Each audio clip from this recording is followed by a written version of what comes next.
Special features थोड़े और कोई थोड़े से ब्रीफ डिस्कशन इसके बारे में पीरियोडिक टेबल में जो ज़्यादा पूछे जाते हैं वो है लिक्विड मेटल जो मर्क्यूरी है। मेटल्स ही हैं बट एक लिक्विड मेटल भी रहता है, जो मेटल है बट लिक्विड में रहता है वो है मर्क्यूरी। और थोड़े से एलिमेंट है मर्क्यूरी के साथ साथ और एक भी एलिमेंट है जो लिक्विड फॉर्म में मिल सकता है, वो है गैलियम। जो गैलियम जो हम यूज करते हैं वो रूम टेम्परेचर से, अगर रूम टेम्परेचर से थोड़ा भी उसका टेम्परेचर बढ़ेगा, रूम टेम्परेचर पे तो सॉलिड की तरह ही रहेगा, बट रूम टेम्परेचर से थोड़ा भी टेम्परेचर 1 डिग्री बढ़ा तो वो लिक्विड हो जाएगा। ऐसा वाला एलिमेंट जब तक मतलब कि अगर आप उसको हथेली में भी रखोगे तो वो लिक्विड मेटल मेल्ट हो जाएगा और वो लिक्विड बनेगा, वो है गैलियम मेटल जो लिक्विड मेटल की तरह माना जाता है, तो slight above room temperature.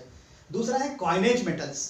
Coinage metal मतलब जिसको हम कॉइन्स बनाने के लिए यूज किए जाते हैं, जो प्रीवियसली कॉइन्स बनाते थे, वो है copper, silver and gold. Copper, argentinium and aurum. Copper, gold and silver and gold को हम कॉइनेज मेटल्स मानते हैं। अब हम देखेंगे oxidation number of some groups. अब तक जो इन्वेंट किए गए वो सारे एलिमेंट्स है 118 एलिमेंट्स। अब हम oxidation number of some groups देखते हैं। तो ऑक्सीडेशन नंबर आप देखोगे तो जो एस ब्लॉक एलिमेंट में जो एलिमेंट है अल्कली मेटल्स, जो फर्स्ट ये ग्रुप एलिमेंट है, उनका कॉमन ऑक्सीडेशन, ये सारे कॉमन ऑक्सीडेशन है, इसके साथ साथ भी दूसरे ऑक्सीडेशन भी रहते हैं, बट सभी के कॉमन ऑक्सीडेशन नंबर हम पढ़ेंगे। तो हम फर्स्ट ये ग्रुप एलिमेंट का जब ऑक्सीडेशन नंबर पढ़ेंगे तो फर्स्ट ये ग्रुप एलिमेंट का ऑक्सीडेशन नंबर है +1 और सेकंड ये ग्रुप एलिमेंट का कॉमन ऑक्सीडेशन नंबर है +2। ऑक्सीडेशन नंबर मतलब क्या होता है? ऑक्सीडेशन नंबर मतलब होता है कि by losing or gaining electron, if any element reaches the stability, that is called as a oxidation number, or charge present on the metal is also called as a oxidation number।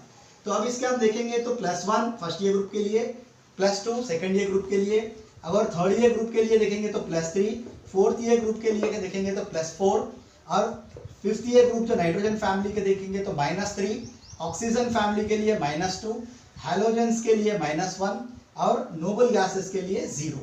ये इसके oxidation number है। इस 0 को मिलाकर ही oxidation number के according ही हम noble gases को 0 group element भी कहा जाता है, 18th या 0 ग्रुप एलिमेंट। यह है अपने अपने ऑक्सीडेशन नंबर, हर ग्रुप अपना फिक्स ऑक्सीडेशन नंबर बताता है, ये कॉमन ऑक्सीडेशन नंबर है। अब ये एस ब्लॉक के हुए और ये पी ब्लॉक के। अब देखते हैं कि डी ब्लॉक एलिमेंट्स के ऑक्सीडेशन नंबर क्या है। डी ब्लॉक एलिमेंट कभी भी एक फिक्स्ड ऑक्सीडेशन नंबर नहीं बताता, ये वेरिएबल ऑक्सीडेशन नंबर बताता है। मतलब एक ग्रुप के एलिमेंट अगर आप देखोगे फर्स्ट ईयर ग्रुप एलिमेंट तो सारे एलिमेंट +1 ऑक्सीडेशन नंबर ही बताते हैं जिसके ग्रुप एलिमेंट है, इसके साथ साथ दूसरे बताते होंगे पर प्लस काम सबके लिए काम होता है।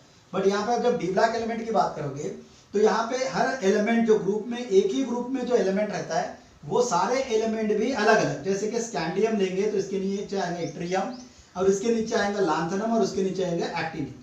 अगर इन चारों को भी एक ही ग्रुप में रखा जाएगा तो इन चारों ग्रुप के एलिमेंट भी आपको वेरिएबल बताएंगे। मतलब इस ग्रुप के एलिमेंट को कोई फिक्स्ड ऑक्सीडेशन नंबर नहीं होता है, जैसे कि हमने S&P को बताया।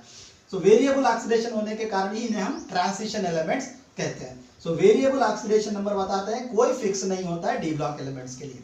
अब जाएंगे मेटल्स एफ ब्लॉक एलिमेंट्स के अंदर, जिसके अंदर हमको 2 मिलेंगे, लैंथेनाइड्स और ऑक्टिनाइड्स। लैंथेनाइड और ऑक्टिनाइड के अंदर आपको कॉमनली जो मिल जाता है ऑक्सीडेशन नंबर है +3।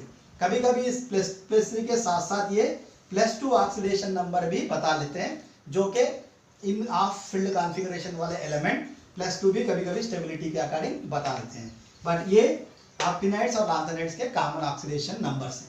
ये सारा ब्रीफ डिस्कशन है जो long form of periodic table को क्लासिफाई किया गया अकॉर्डिंग टू डिफरेंट फॉर्म्स। इस तरह हम पूरे पीरियोडिक टेबल को एक क्लियरली व्यू बताया गया है कि पीरियोडिक टेबल में कौन से एलिमेंट्स कहाँ कहाँ आते हैं और कौन से प्रॉपर्टी को बिहेव करते हैं और कहाँ पे इसके ऑक्सीडेशन नंबर्स क्या हैं। अब ये सारा डिस्क्रिप्शन हो गया। अब इसके बाद हम अगर पढ़ेंगे तो इस प्रॉपर्टी पूरे पीरियोडिक टेबल के प्रॉपर्टीज को पढ़ना पड़ता है, उन्हें हम पीरियोडिक प्रॉपर्टीज कहते हैं। अब तक तो ये पूरा पीरियोडिक टेबल का कंप्लीट डिस्क्रिप्शन, जहां से हमने डॉबर्नियर से चालू किया था और एंड किया मॉडर्न पीरियोडिक टेबल तक, ये सारा पीरियोडिक टेबल का अरेंजमेंट और इसके प्रॉपर्टी छोटे छोटे से इसके क्लासिफिकेशन है, ये टोटल पीरियोडिक टेबल का माना जाता है।